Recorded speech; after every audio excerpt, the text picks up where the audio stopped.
সাত ব্যক্তি হাসরের মাঠে আল্লাহ তাআলার আরশের নিচে ছায়া পাইবে।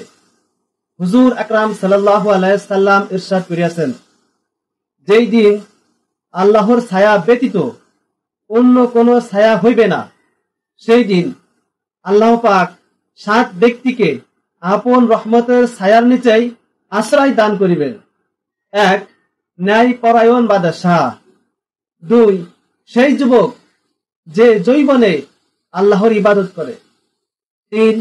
যাহার অন্তর মসজিদের সহিত যুক্ত থাকে। ৪.